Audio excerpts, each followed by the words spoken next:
монтировать или монтаж? Нет, это прямой эфир. Прямой эфир. Все. Все, да. Всем привет. Мы попали в телевизор. Мама, я в телевизоре. Да, я где-нибудь рядом. Здравствуйте, друзья.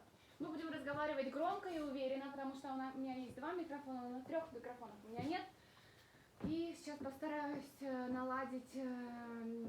А ты будешь одновременно записываться и смотреть? Я буду смотреть вопросы. Я не Да? любоваться, а смотреть хорошо. вопросы. То есть Ладно. фишка в этом всего лишь. Давайте мы представимся, друзья.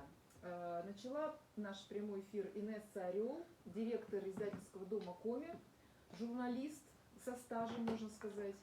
Да, у меня стаж побольше. Я заместитель главного редактора журнала «Регион».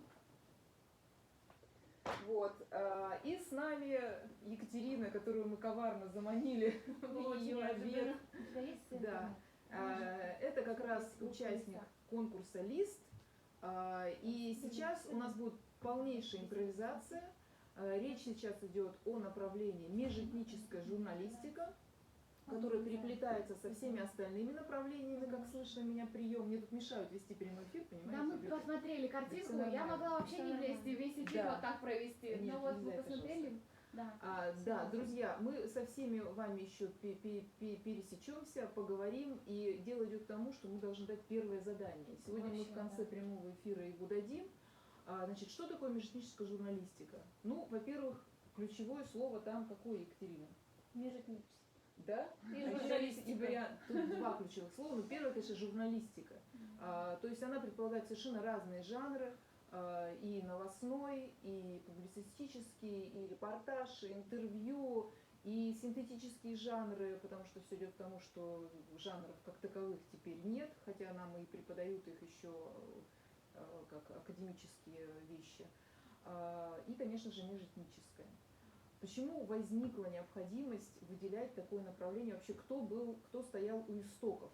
Вот есть, ну, скажем так, межнациональная, да, журналистика. Вот посмотрите, Инесса – представитель национальных средств массовой информации, то есть выходящих на национальном языке, на коме, хотя тоже очень условно, да, русский язык точно такой же национальный язык, да, но тем не менее принято такое разделение. Вот, поэтому Инесса освещает то же самое, но на коме языке. Вот сейчас Инесса скажет о специфике своих СМИ, а потом я перейду, еще расскажу, откуда у нас вот возникло это межэтническое, все-таки межнациональное. Могу сказать важную деталь, что многие говорят, зачем сегодня комиязычная газета, журнала, зачем? Вот вас там осталось сколько, да? Зачем? И сидите себе. И сидите тихо. себе, умирайте. Эту позицию можно принять и с этим жить, да, и как бы устать от жизни, но мы не принимаем эту позицию, мы понимаем, что у нас есть своя аудитория целевая, коренное население в Коми там насчитывается около 200 тысяч. Можно сказать, что мы работаем именно вот с этой частью аудитории, потому что эти люди информации на коми языке доверяют, то есть можно что-то сказать то же самое на русском, а на коми языке это будет более доверительная информация, свое, родное. И вот этот момент очень важный, надо помнить нам, как журналистам, да, и той аудитории, которая не всегда верит в нас. А верить в нас надо и работать с нами надо. Поэтому вот в этой части, в этом проекте я могу сказать, что очень нам нужны ребята, как вот нештатные корреспонденты, да, потому что вот эти ниточки с районами нам нужно поддерживать. И новости из районов, да, и людей из районов нам надо вытаскивать. И вот давайте вот это будем помнить, и пусть закончится проект, а мы все равно будем дальше. Да? Мы не закончимся. Мы не закончимся никогда. И будем работать.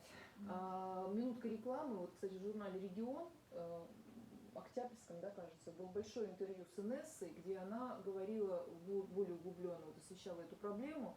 И речь шла и о безбюджетном маркетинге, и о продвижении коми-прессы и коми-культуры с помощью СМИ и около таких информационных медийных вещах. И эту ссылку давай-ка мы скинем, да, потому что на самом деле тема очень сложная, да, и как шаг влево, шаг вправо, да. Расстрел сразу же. Итак, межэтническое, да, вот известно, что когда существовал СССР, у нас было сколько республик? дети уже не все помнят. Я- 15 сестер, и Я сейчас, уже старая, да, чтобы все помнить. и сейчас об этом свидетельствует фонтан на ВДНХ, он так и называется, 15 сестер. Болгария называлась у нас 16-й республикой, поскольку Ударский район принял как родных их, и болгары живут благодаря вот этому большому лесному проекту и в Сыктывкаре, и на Ударе до сих пор. И тогда вот межнациональные отношения, они поддерживались на уровне государственной политики. Я сама наряжалась на Новый год то в украинку с венками и лентами, то в узбечке девочки с длинными волосами заплетали 33 косички. То есть мы худо-бедно знали о всех наших 15 республиках, о народах. Мы ездили в всесоюзные лагеря и видели детей якутов, грузин и так далее.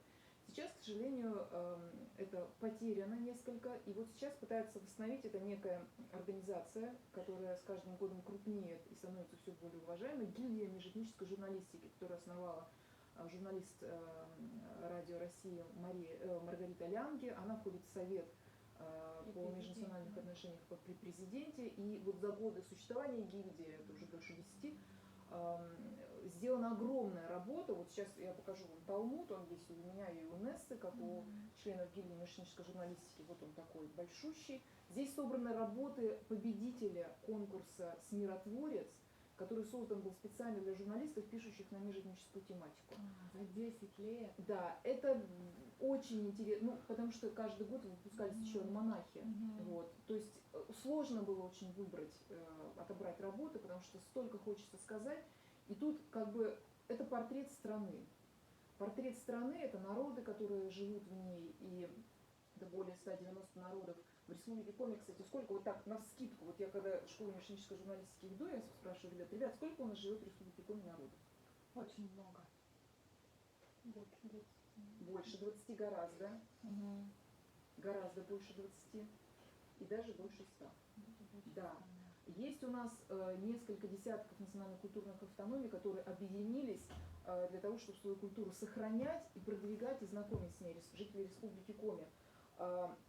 И вот в журнале «Регион» создана рубрика «Здесь наш дом», где мы пишем о разных народах, о лидерах национально-культурной автономии. Вот тут у меня захватила буквально 3 первых попавшихся. Вот это у нас ребята из Дагестана.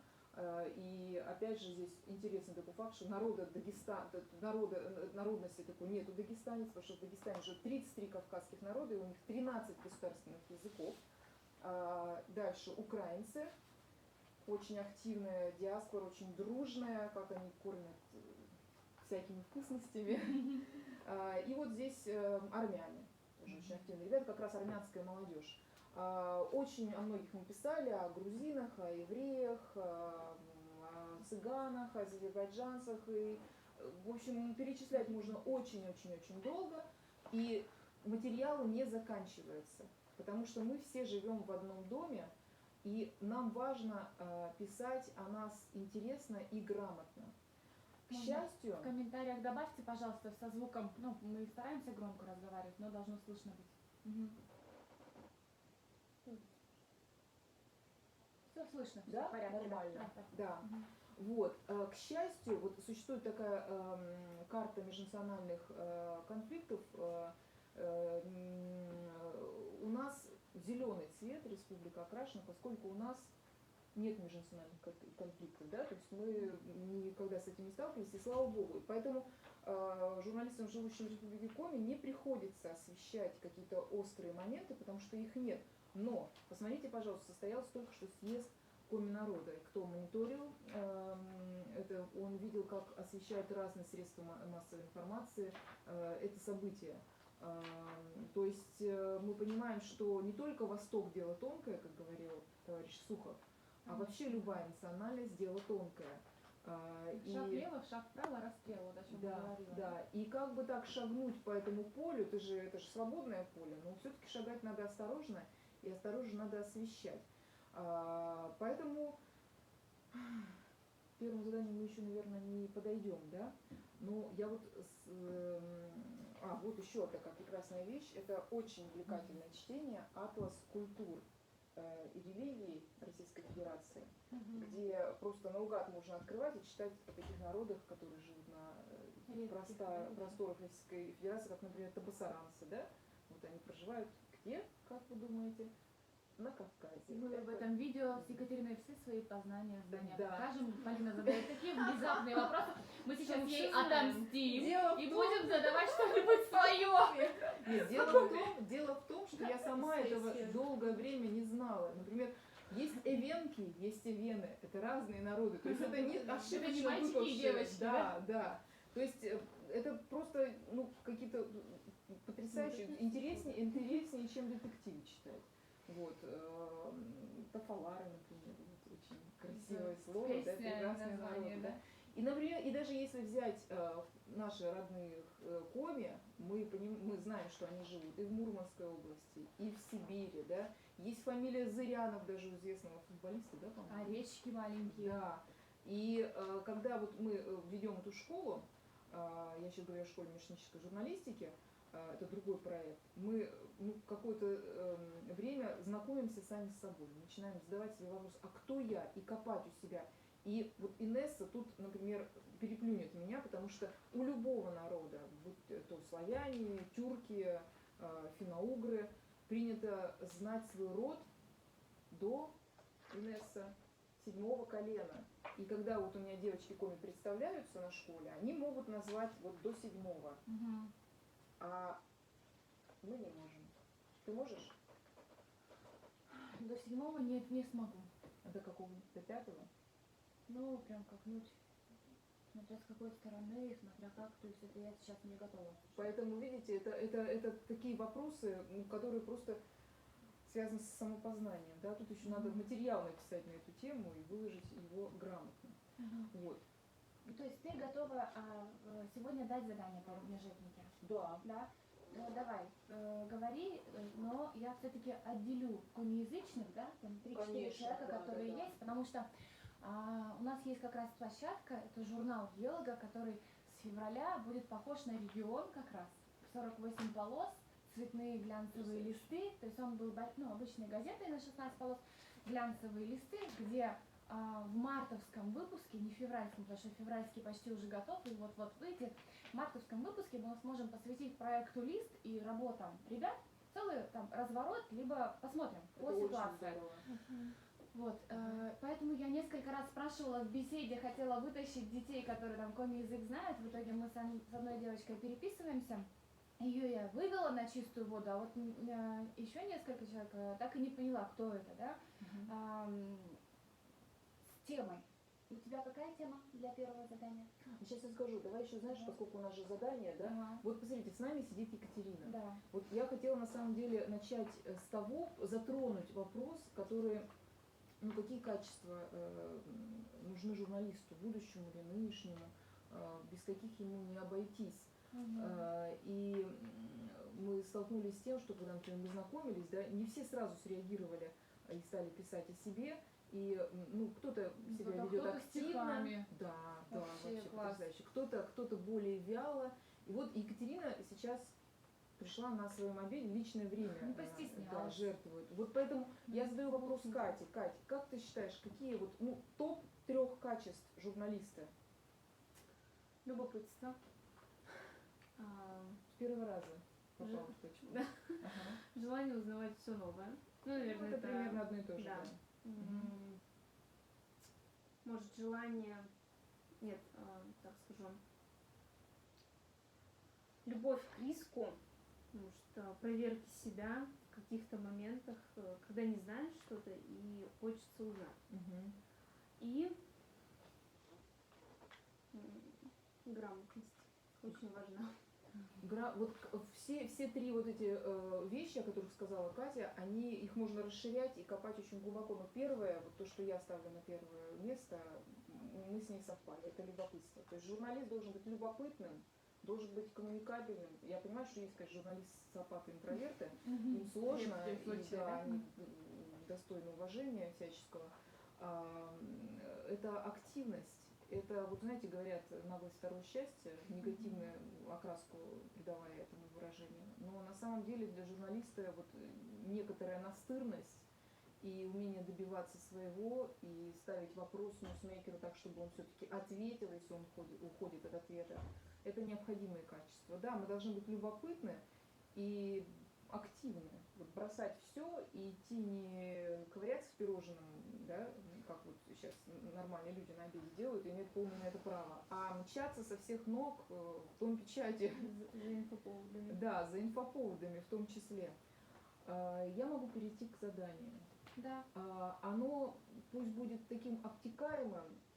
В чате я приведу примеры работ как раз студентов из разных регионов, которые трансформировали вот эту общую тему и подали ее как бы личностно так. Кто я? Вот так будет называться первое задание. Но будет касаться оно своего происхождения этнического. То есть кто я по происхождению, откуда я и как я... Ну, то есть это вопросы самоидентификации. Кем я ощущаюсь здесь? На каком языке я говорю? Это будет, скорее всего, тоже такое эссе. Да. Небольшое, но не поверхностное, пожалуйста. Постарайтесь. Например, одно из лучших материалов прошлого сезона школы межэтнической журналистики, всероссийской, признан материал девочки русской, которая переехала из Узбекистана в Россию. Назывался он так: «Как я потеряла свою национальность». То есть ее не отказываются признавать здесь русской, и она, отправившись на свою, ну, можно сказать, родину предков, потерялась здесь из-за отношения окружающих. Я пришлю ссылку на него. А я, пока мы общались, придумала тему для Елаги. Это второе будет задание? Это пока что, ну, первое, которое было про республику, да, или про... А второе, ну, главное, первое я бы его назвала. Март — это практически женский праздник. Март — ассоциация, 8 марта. Ты сейчас обидела всех котов на свете. День кота еще мартовских. Нет, ассоциация жирная такая, праздник 8 марта. Давайте вот 3-4 работы я жду на тему о женщинах, которые перевернули мир. На каком языке? Давайте мы это сделаем. Сама обожаю биографии, фильмы, книги, потому что и сейчас уже блогеров разных рассказывают о женщинах, которые вот смогли, да. Ничего политического в этом не ищите, да, то есть ничего феминистического тоже не ищите. Просто так как март, так как 8 марта, давайте мы на каком языке в журнал Елага напишем 3-4 работы о женщинах, которые перевернули мир. Не захотелось участвовать Давай в задании, но я не знаю, какого языка настолько свободно, чтобы писать на нем. Но задание на самом деле очень крутое. Истории такие вдохновляющие в любом случае должны быть. Так, это только для команды. Да, а теперь кто я? Да. Ребят, все вопросы, значит, у нас аккаунты открыты, все вопросы вы можете задавать в чате, уточнять в личке, советоваться и так далее. То есть мы открыты для общения и ответим вам, как только сможем, а можем мы практически круглые сутки. А у тебя есть какие-то по размеру комментарии? 2 листа, 4 Слушай, листа, 10 листов? Ну, я думаю, что А4 это оптимально. Может быть, кто-то распишется на 5, но пощадите нас, 5 Ну, я вот думаю, А4, либо, ну вот край 2 А4, да. если пошло. Все. Спасибо, друзья! Сейчас Сейчас я выключу камеру. Всем пока.